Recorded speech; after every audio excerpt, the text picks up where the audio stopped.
Hello everyone, this is Prakhar. Welcome to Rishi classes. आज हम class 10 civics का जो फर्स्ट चैप्टर है पावर शेयरिंग उसको डिस्कस करने वाले हैं, समझने वाले हैं क्या चैप्टर में है, क्या चीज़ें हमको पढ़नी है, कैसे उसमें दो कंट्री के बारे में बताया गया है। वो हर चीज़ आज हम वीडियो को बहुत अच्छी तरीके से स्टेप बाय स्टेप सीखेंगे। तो आइए वीडियो अपना शुरू करते हैं। चैप्टर का नाम है पावर शेयरिंग।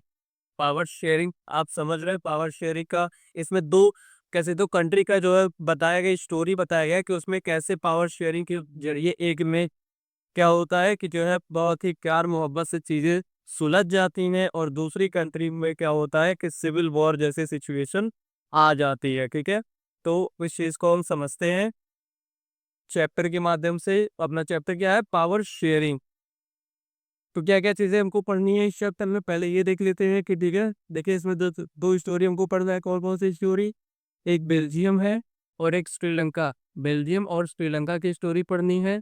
उसके साथ क्या पढ़ना है? मेजोरिटेरियनिज्म पढ़ना है। कहाँ पे? श्रीलंका में। और फिर क्या? Accommodation in Belgium. उसके बाद why power sharing is desirable. Power sharing desirable क्यों होती है? और उसके बाद फिर लास्ट में फॉर्म ऑफ पावर शेयरिंग। इतनी चीजें हमको इस चैप्टर में पढ़नी है। ठीक है, तो आइए अपना चैप्टर हम शुरू करते हैं जो है बेल्जियम और श्रीलंका की स्टोरी से। तो उसमें भी पहला जो हमारा स्टोरी है वो क्या है? बेल्जियम की। ठीक है, तो बेल्जियम आपका यूरोप का एक छोटा सा देश है। आप देख रहे हैं बेल्जियम क्या है? यूरोप का एक छोटा सा देश है। और ये कहाँ पे है? देखिए, इसकी बॉर्डर बॉर्डर किस किस के साथ शेयर करता है?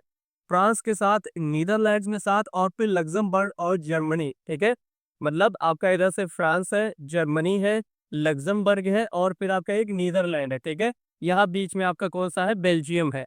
तो इनके इसके साथ जो है बाउंड्री शेयर करता है ये। ठीक है, और आप देखें कि the country has a complex ethnic population. अब यहाँ का जो पॉपुलेशन है बहुत ज्यादा एथनिक। एथनिक सेंस ये होता है कि जब किसी पर्टिकुलर बेस पे हम किसी चीज को कैटेगराइज करते हैं तो उसको बोला जाता है एथनिक। जैसे यहाँ पे लैंग्वेज के बेस पे जो है यहाँ के पीपल्स को लैंग्वेज के बेस पे कैटेगराइज किया जा रहा है। तो उस बेस पे बोला गया कि यहाँ का जो एथनिक पॉपुलेशन था वो बहुत ही कॉम्प्लेक्स था, बहुत ही जो जटिल थी। कैसे थी वो चीज समझते हैं। जैसे आप इस फिगर में देख रहे होंगे, यहाँ पे येलो कलर में जो दिख रहा है ये जो रीजन था, ये रीजन था किसका? फ्लैमिश रीजन इसको बोला जाता है। ठीक है, ये ऊपर वाला फ्लैमिश रीजन था।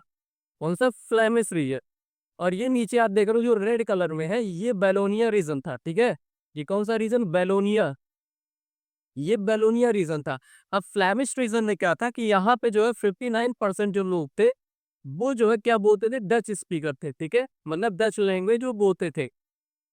फ्लैमिश रीजन में जो येलो कलर से यहाँ दिखाया गया यानी अपर पार्ट था, यानी आप इसको भी ऐसे ही north north Belgium, south Belgium कर सकते हो। नॉर्थ बेल्जियम को हमने फ्लैमिश बोल दिया और साउथ बेल्जियम को हमने क्या बोल दिया? बेलोनिया रीजन बोल दिया। ठीक है, तो आपके जो फ्लैमिश रीजन था, फ्लैमिश रीजन में 59% जो थे वो क्या थे? डच स्पीकर थे। ठीक है, और फिर बेलोनिया में क्या था? बेलोनिया में आपके 40% जो है वो क्या है? फ्रेंच फ्रेंच स्पीकर है। देखिए यहाँ पे क्या लिखा हुआ है?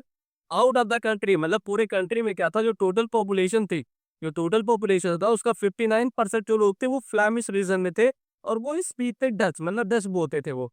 40% क्या थे? Live in Wallonia, Wallonia region में रहते थे, और वो क्या स्पीक करते? मतलब फ्रेंच बोलते थे। ठीक है, अब यहाँ पे आप छोटा सा रीजन ये देख रहे हैं कि यहाँ पे केवल 1% जो है यहाँ पे लोग जो थे वो क्या बोलते थे? जर्मन लैंग्वेज बोलते थे। तो ये पूरे कंट्री लेवल पे इथनिक जो है कंपोजिशन था किसका? बेल्जियम का। ठीक है, समझ में आया? आपसे अगर बोला जाए कि ये कंट्री लेवल पे, out of the country level, ठीक है, जो दो रीजन में है, एक फ्लैमिश रीजन, एक वेलोनिया रीजन। फ्लैमिश रीजन में क्या था? मेजोरिटी में कौन है? डच लोग हैं क्योंकि 59% है। ठीक है, उसके बाद फिर वेलोनिया में 40% जो कौन है? फ्रेंच है। ठीक है, वेलोनिया में फ्रेंच है। तो अगर आपसे पूछा जाए कंट्री लेवल पे मेजोरिटी में कौन है, तो भाई कौन है? डच है, क्योंकि 59% है। 100 में आउट आउट ऑफ 100 से 59% आपके डच ही है, तो मतलब मेजोरिटी में है। ठीक है, 40% आपकी जो है कौन है? उन्हें मतलब ये फ्रेंच है। ठीक है, और जर्मन की तो बात ही मत कीजिए, मतलब 1% केवल जो है जर्मन लैंग्वेज भी यहाँ पे है। ठीक है, ये आपका जो है इतनी कंपोजिशन था एट द कंट्री लेवल। ठीक है, आगे देखिए, आगे समझते हैं। इसकी जो कैपिटल सिटी है, इसकी जो कैपिटल सिटी है जिसका नाम क्या है? ब्रुसेल्स। जिसका नाम क्या है? ब्रुसेल्स। ठीक है, बेल्जियम की जो कैपिटल सिटी है जिसका नाम है ब्रुसेल्स, वहां की जो एथनिक कंपोजिशन है वो कंट्री लेवल की कंपोजिशन से बिल्कुल भी डिफरेंट है। अभी हमने क्या पढ़ा? कंट्री लेवल पे जो है जो पॉपुलेशन जो आपकी लैंग्वेज स्पीकर जो थे, डच स्पीकर जो मेजॉरिटी में थे, वो यहाँ पे अपोजिट होके माइनॉरिटी में हो जाते हैं, ठीक है। अभी हमने इससे पहले क्या पढ़ा था कि कंट्री लेवल पे, ठीक है, कंट्री लेवल पे क्या था, कंट्री लेवल पे डच लोग जो थे, ठीक है, डच जो थे वो मेजॉरिटी में थे, ठीक है। बट जैसे ही हम लोग आते हैं आपके ये कैपिटल पे, जैसे ही कैपिटल पे आते हैं, ब्रुसेल्स पे आते हैं, ये टच आपके जो है माइनॉरिटी में आ जाते हैं, माइनॉरिटी में, ठीक है। केवल और केवल 20%, केवल और केवल 20%, 80% यहाँ पे कौन है, 80% यहाँ पे जो है कौन है, फ्रेंच आपके, ठीक है। देखिए यहाँ पे इन ब्रुसेल्स, ब्रुसेल्स में क्या था, जो कि कैपिटल है बेल्जियम की, ठीक है। 80% ऑफ पीपल स्पीक फ्रेंच, 80% जो लोग थे वो क्या बोलते थे, फ्रेंच बोलते थे, ठीक है। बाय 20% आर डच स्पीकिंग, और 20% ही जो थे वो क्या बोलते थे, डच बोलते थे। मतलब कंट्री का बिल्कुल अपोजिट हो गया। अभी तक कंट्री में जो था, कंट्री में क्या था, कंट्री में जो डच की भैया जो है, डच जो है मेजोरिटी में था, पूरा बहुमत उसको था कि मतलब हम जो है सर्वे सर्वा है। लेकिन अब यहाँ पे क्या हो गया, ब्रुसेल्स यानी जो कैपिटल था, स्टेट में कैपिटल में क्या हो गया, यहाँ पे उसका उल्टा हो गया। यहाँ पे क्या हो गया कि जो आपके फ्रेंच थे वहां पे माइनॉरिटी में थे, वो यहाँ मेजोरिटी में आ गए हैं, और वहां पे जो डच मेजोरिटी में थे वो यहाँ पे माइनॉरिटी में आ गए। क्लियर है, आइए आगे समझते हैं। Minority French speaking community rich and powerful, और फिर जो है ये जो आपका फ्रेंच जो थे, जो फ्रेंच 80% थे, जो कि ब्रुसेल्स में थे और माइनॉरिटी में थे कंट्री लेवल पे। लेकिन ये जो आपके थे, ये माइनॉरिटी में भले ही थे, लेकिन ये क्या थे, रिच थे एंड पावरफुल थे। फ्रेंच लोग जो थे वो रिच थे और पावरफुल थे, और क्योंकि जो है आपके ब्रुसेल्स यानी जो कैपिटल सिटी है, कैपिटल सिटी में जो है मेजोरिटी में फ्रेंच ही है, और वो क्या है, पावरफुल है और अमीर है। इसलिए जो है उनके द्वारा which were resented by the Dutch speaking community, जिनका विरोध किया जाता था डच स्पीकिंग कम्युनिटी के द्वारा, कि जाहिर सी बात है जो है, अगर जो है मान लो कोई दो कम्युनिटी हो, ठीक है, कोई भी दो कम्युनिटी हो, कोई दो समुदाय हो, अगर जो है उसमें कोई एक मेजॉरिटी में है, कोई एक माइनॉरिटी में है, किसी के पास पैसे ज्यादा है, पावर ज्यादा है, तो वो क्या होगा, दूसरे वाले को सप्रेस करेगा, ठीक है। मतलब दोनों बीच, दोनों ग्रुप्स में कन्फ्लिक्ट जो है, संघर्ष होना तय है। तो वही सेम सिचुएशन जो है उठ खड़ी हुई कहाँ पे, बेल्जियम में, ठीक है। बेल्जियम में भी ऐसा हुआ कि क्या, जैसे जहाँ पे मेजोरिटी वाले थे और जहाँ पे माइनॉरिटी थे, दोनों के बीच में कन्फ्लिक्शन शुरू हो जाती है, संघर्ष शुरू होता है। किस चीज को लेके, कोई भी जो है अगर रूल्स बन रहा है, कुछ भी जो है नए लॉज बन रहे हैं, इम्प्लीमेंटेशन हो रहा है उनका, तो उसमें जो है मेजोरिटी का इफेक्ट देखने को मिलता था। बट वही चीज अगर कैपिटल सिटी पे आ जाते तो वहां पे फ्रेंच जो था वो जो है मेजोरिटी में था, और फ्रेंच जो लोग थे वो पावरफुल थे, रिच थे, तो इसलिए जो है उनका विरोध किया जाता था, किसके द्वारा, डच के द्वारा, ठीक है। तो ये कन्फ्लिक्ट की सिचुएशन जो है पैदा हो जाती है किसने, बेल्जियम में। तो 1950s एंड 1960 के दौरान क्या होता है, tension between these two community was severe in Brussels. अब जो है इन 1950 से 60 के दौरान क्या होता है कि इन दो कम्युनिटीज के बीच जो टेंशन थी, जो चिंता थी, जो संघर्ष का विषय था, वो बढ़ जाता है, ठीक है। और वो ब्रुसेल्स यानी जो कैपिटल सिटी था, वहां पे भी ये चीज देखने को मिलता है, ठीक है। फिर इसके रिस्पॉन्स में क्या चीजें होती हैं, अब वो चीजें देखने लायक है। उसके रिस्पॉन्स में आता है ये accommodation accommodation in Belgium. Accommodation क्या होता है, इसके पहले अच्छा एक चीज आपसे क्वेश्चन में पूछा जाता है, ये चीज कि जो है ethnic composition of Belgium, ethnic composition of Belgium बताइए, जो है तो आपको जो है ये चीजें डिस्क्राइब कर देनी है, बता देनी है कि अगर कंट्री लेवल पे कैसे बना सकते हो, कि कंट्री लेवल पे, ठीक है, कंट्री लेवल पे बता दो जो है कि यहाँ पे 59% जो है, 59% आपके डच स्पीकर है, ऐसे आप बता सकते हैं कि डच स्पीकर है। 40% जो है वो आपके क्या है, 40% क्या है बताइए, फ्रेंच स्पीकर है, ठीक है, फ्रेंच स्पीकर है। 1% आपके कौन सा है, 1% जर्मन स्पीकर है, ठीक है, जर्मन है। फ्रेंच वाले लोग किस रीजन में रहते थे, बेलोनिया रीजन में, बेलोनिया रीजन में, ठीक है, बेलोनिया रीजन में। और फिर जो आपके डच किस रीजन में रहते थे, फ्लैमिश रीजन में, फ्लैमिश रीजन, ठीक है। इस तरीके से आप ऐसे बता सकते हो, ये कंट्री लेवल पे था। ऐसे ही आप देखिए जो है ब्रूसेल्स पे, ऐसे ही आप किसे ब्रूसेल्स पे बता सकते हैं कि ब्रूसेल्स में क्या चीजें थी। ब्रूसेल्स में भी यहाँ पे 80% जो था वो फ्रेंच थे, ठीक है, और फिर 20% जो था वो डच थे। तो इस तरीके से आप जो है दिमाग में वैसे लिख के याद कर सकते हो, और फिर जो है जब आपसे पेपर में पूछा जाए तो इस तरीके से चार्ट बना के आप उसको लिख दे सकते हैं, ठीक है। क्लियर है, आइए आगे समझते हैं। अब एकोमोडेशन मतलब जब ये कॉन्फ्लिक्ट शुरू हुआ, जब दोनों में संघर्ष शुरू हुआ 2 कम्युनिटी में, तो वहाँ की जो गवर्नमेंट थी, उसने क्या स्टेप लिए इस चीज़ को जो है उसको सुलझाने के लिए या इसको रिज़ॉल्व करने के लिए, वहाँ की जो गवर्नमेंट थी, उसने क्या स्टेप्स लिए उस चीज़ को हम यहाँ पे समझते हैं। तो देखिए the Belgium leaders recognise the existence of regional and cultural differences. अब वहाँ के जो लीडर्स थे, उन्होंने जो है वहाँ के कल्चर को, वहाँ के रिलीजन को समझा कि मतलब क्यों ये चीज़ें हो रही है, ये कॉन्फ्लिक्ट जो है क्यों हो रहा है, ठीक है? इस चीज़ को समझने का प्रयास किया कि मतलब ये कॉन्फ्लिक्ट पैदा क्यों हो रहा है, उसका रीज़न क्या है? तो फिर जब वो समझते हैं तो बिटवीन 1970 टू 1913 ये 1993 1970 से लेके 1993 के बीच में 4 बार जो है संविधान संशोधन किया जाता है, ठीक है? अब देखिए बेल्जियम की गवर्नमेंट जो वो क्या करती है, 4 बार 4 कॉन्स्टिट्यूशनल अमेंडमेंट 4 बार जो है संविधान संशोधन करती है 1970 से लेके 1993 तक। अब देखिए 1950 से 60 के बीच में संघर्ष शुरू होता है, ये कॉन्फ्लिक्ट शुरू होती है और कुछ ही साल बाद जो है 1970 से 93 के बीच में वहाँ की सरकार ने क्या कर दिया, 4 बार संविधान में संशोधन कर दिया। और संशोधन क्या किया, to facilitate peaceful living for all in the country. और संशोधन इसलिए किया गया कि जितने भी जो है लैंग्वेज के पीपल वहाँ पे रह रहे हैं, चाहे वो डच हो, चाहे जर्मन हो, चाहे फ्रेंच हो, सभी लोग उस देश में शांतिपूर्वक व्यवस्था बना के अपने अपने रिलीजन को, अपने अपने कल्चर को फॉलो करते हुए वहाँ पे पीसफुली रह सके, ठीक है? इस वजह से जो है वहाँ पे 4 बार संविधान संशोधन किए गए। Following arrangements were made to enable peaceful living in the country. और फिर जो है उनके पीसफुल यानी शांतिपूर्ण तरीके से रहने के लिए जो अरेंजमेंट्स किए गए, अब वो क्या-क्या अरेंजमेंट्स किए गए वो चीजें समझिए। देखिए कॉन्स्टिट्यूशन ये बताता है कि number of Dutch of French speaking minister shall be equal in the central government. अब सेंट्रल गवर्नमेंट मतलब कंट्री लेवल पे अभी तक जहाँ पे डच जो था मेजोरिटी में था और फ्रेंच आपका माइनॉरिटी में था, बट अब ये कह दिया गया कि जो है आपकी जो सेंट्रल गवर्नमेंट होगी यानी केंद्र सरकार होगी, वहां पे इक्वल नंबर होगा, जो है इक्वल नंबर ऑफ रिप्रेजेंटेटिव होंगे, चाहे वो डच के हो चाहे वो फ्रेंच के हो, ठीक है? मतलब ऐसा नहीं होगा कि जिसकी मेजोरिटी में है वो मेजोरिटी वाले लोग ज्यादा होंगे, माइनॉरिटी वाले कम होंगे, ऐसा नहीं था। वहां पे कॉन्स्टिट्यूशन में जो 4 आपके संविधान संशोधन किए गए थे, उसमें पहली चीज यही बताई थी कि केंद्र सरकार में, ठीक है, जो सेंट्रल लेवल पे गवर्नमेंट होगी उसमें इक्वल नंबर ऑफ रिप्रेजेंटेटिव होंगे, चाहे वो डच के हो चाहे वो फ्रेंच के हो, ठीक है? समझ में आया?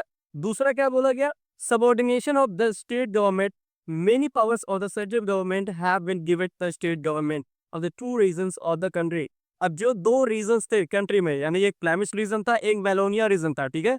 तो इसमें जितने भी स्टेट थे, जो स्टेट थे उनको जो है पावर कुछ दे दिया गया, जो कि सेंट्रल अभी तक ऐसा था कि सेंट्रल गवर्नमेंट ही जो है पूरे जगह पे रूल कर रही थी, हर जगह लॉस इंप्लीमेंट कर दी थी।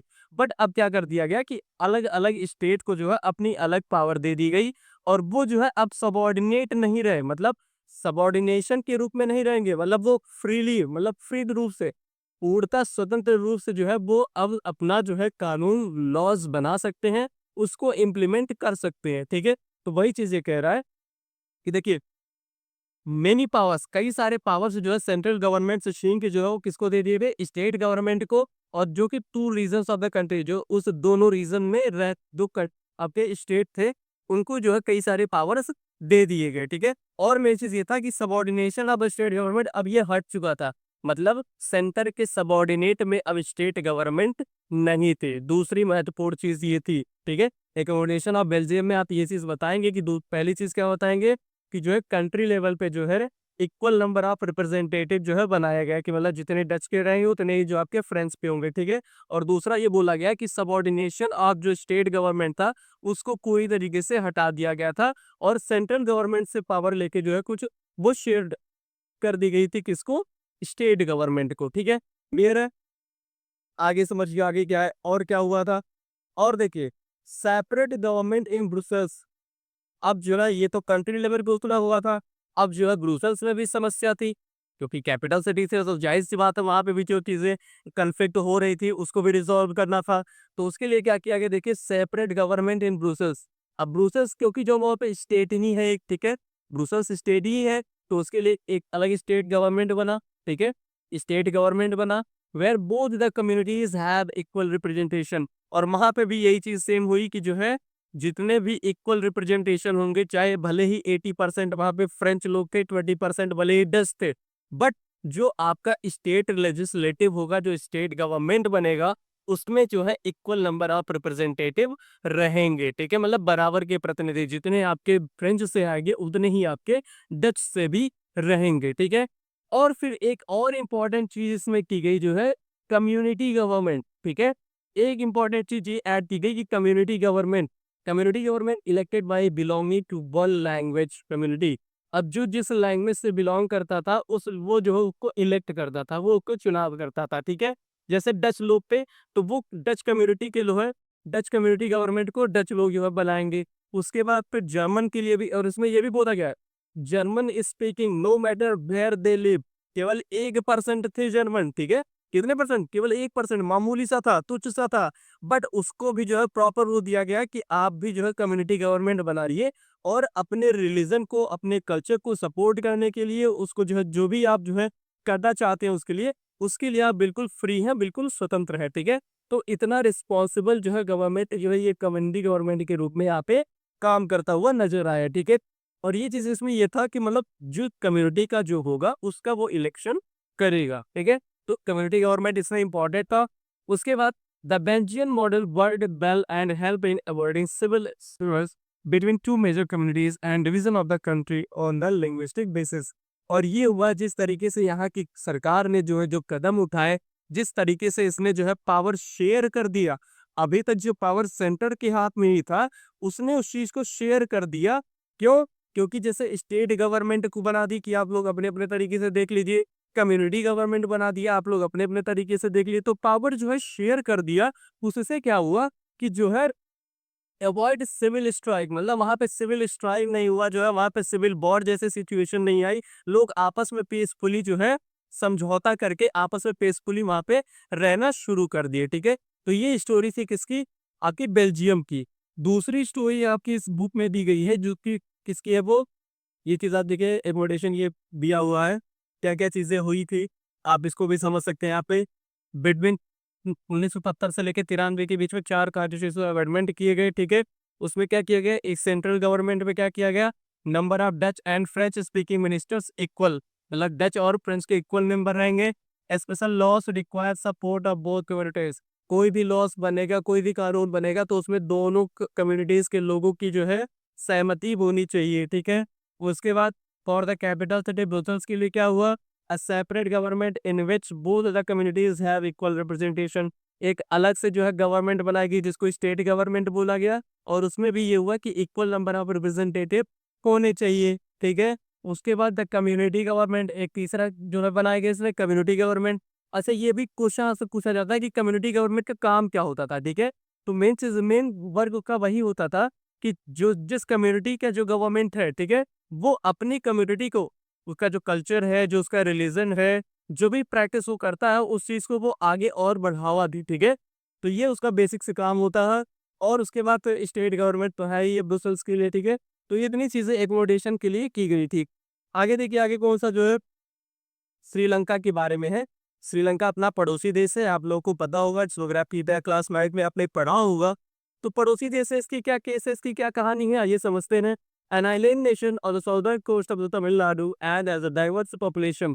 अब इसका भी यही केस है कि अपना इंडिया, यहाँ पे ऐसे इंडिया होता है, इसके साउदर्न में यहाँ पे आपको श्रीलंका से देखने को मिलेगा। तो एक आइलैंड नेशन है क्योंकि चारों तरफ इसके पानी है। ठीक है, और फिर डाइवर्स पॉपुलेशन, अब इससे ये पॉपुलेशन कुछ उसी प्रकार से थी जिस प्रकार से आपने अभी बेल्जियम में देखा था। क्या है इन श्रीलंका, देखिए क्या है, 74% ऑफ पॉपुलेशन स्पीक सिन्हालास। अब जो है जितने भी पीपल्स वहां पे रहते थे उसमें से 74% लोग ऐसे थे जो सिन्हालास बोलते थे। ठीक है, कौन सी लैंग्वेज? सिन्हालास बोलते थे। ठीक है, 18% पॉपुलेशन स्पीक तमिल लैंग्वेज, और 18% जो लोग थे वो क्या बोलते थे, तमिल लैंग्वेज बोलते थे। ठीक है, अब रिलीजियस कंपोजिशन, अच्छा देखिए वहां पे रिलीजियस कंपोजिशन नहीं दिया हुआ है बेल्जियम में, बट यहाँ पे ये चीजें मेंशन की हुई हैं। तो देखिए जो बुद्धिस्ट थे, मतलब जो सिन्हालाज स्पीकर आपके हैं 74%, वो सब बुद्धिस्ट थे। ठीक है, मतलब यहाँ पे आप ऐसे कह सकते हो जो सिन्हालाज थे वो सब 74%, वो सब क्या थे, बुद्धिस्ट थे।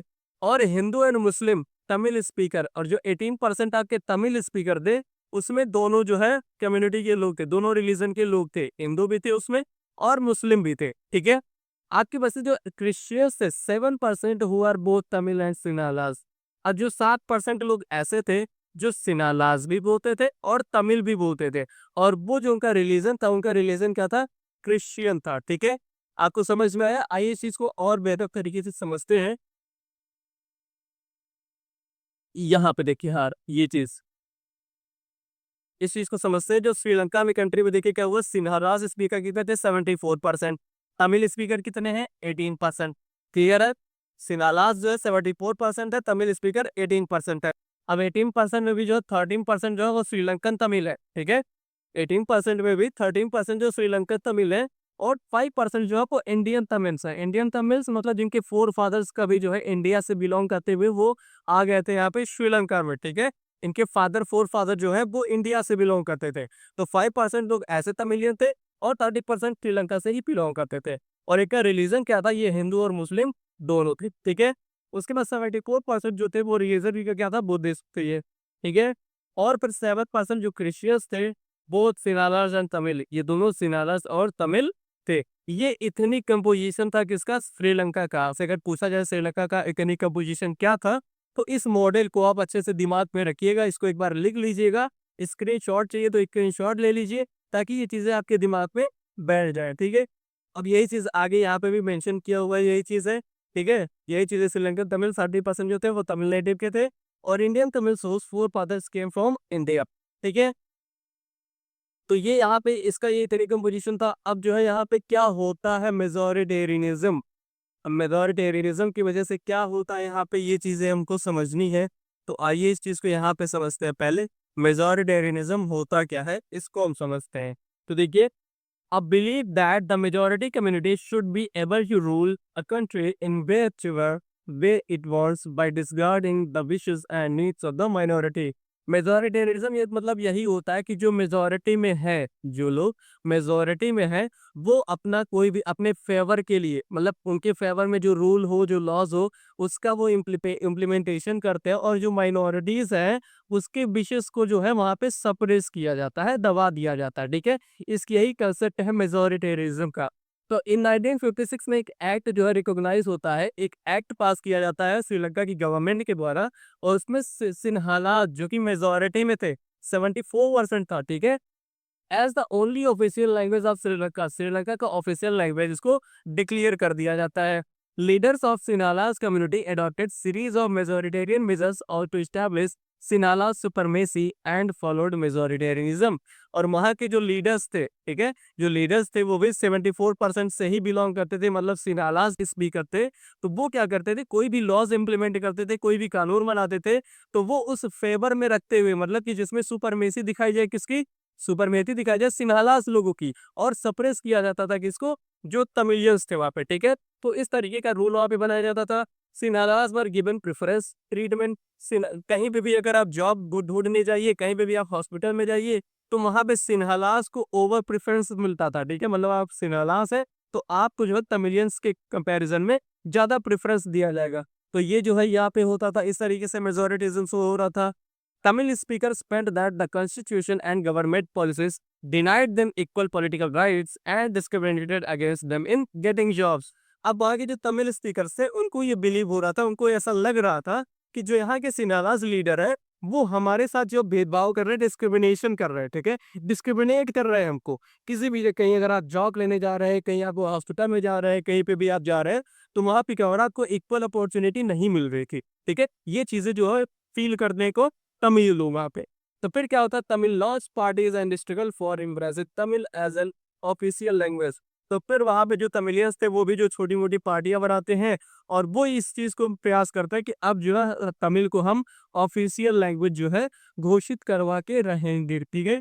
यही चीजें आपकी यहाँ भी जो बताई गई हैं, यही चीजें कि 1956 में एक एक्ट पास होता है, जिसमें सिनारा को जो क्या कर दिया जाता है, ऑफिशियल लैंग्वेज घोषित कर दिया जाता है।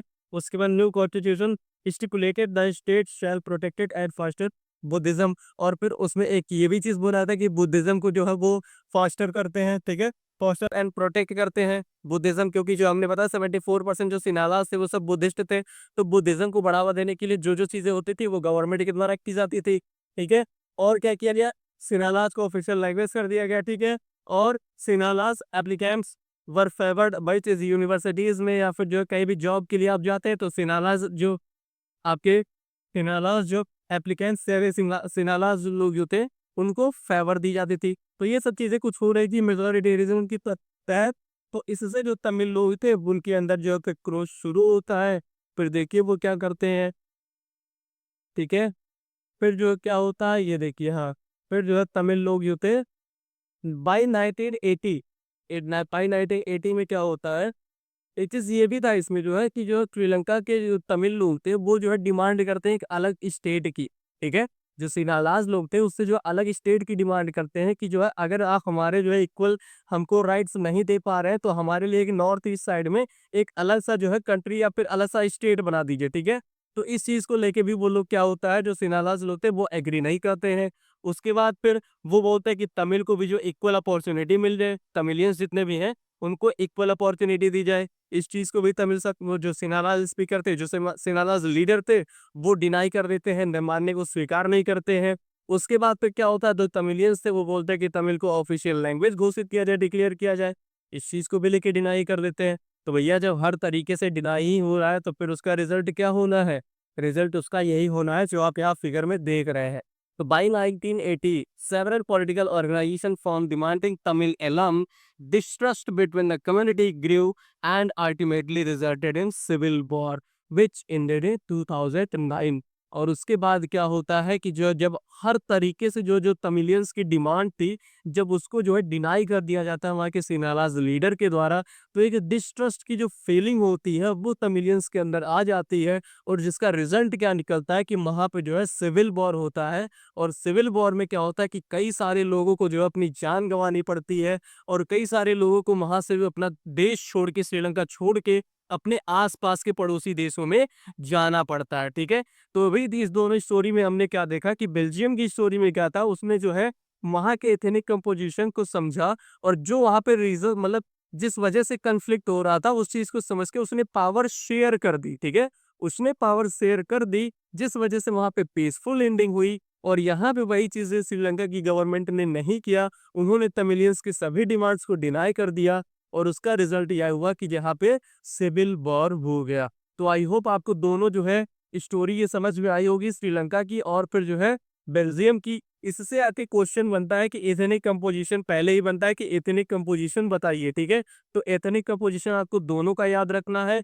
और उसके बाद फिर मेजोरिटेरियनिज्म क्या होता है, श्रीलंका में मेजोरिटेरियनिज्म क्या था, ये चीजें आपको दिमाग में रखनी है, ठीक है। इस दो स्टोरी से आपके इतने क्वेश्चन बनते हैं, ठीक है। तो आई होप आपको इतनी चीजें जितना बताएगी वो अच्छे तरीके से समझ में आई होंगी। अब नेक्स्ट वीडियो में हम जो है वाई जो है ये आपका power sharing is desirable and forms of power sharing, इन दोनों चीजों को डिस्कस करेंगे। तो तब तक के लिए इस वीडियो को आप अपने दोस्तों के साथ शेयर कर दीजिए जिससे वो भी इस वीडियो का लाभ ले सकें। और अगर आप चैनल पे नए हो तो चैनल को आप सब्सक्राइब कर लीजिए, वीडियो को लाइक कर लीजिए और अपने दोस्तों के साथ भी इसको शेयर कर दीजिए। मिलते हैं नेक्स्ट वीडियो में, थैंक यू।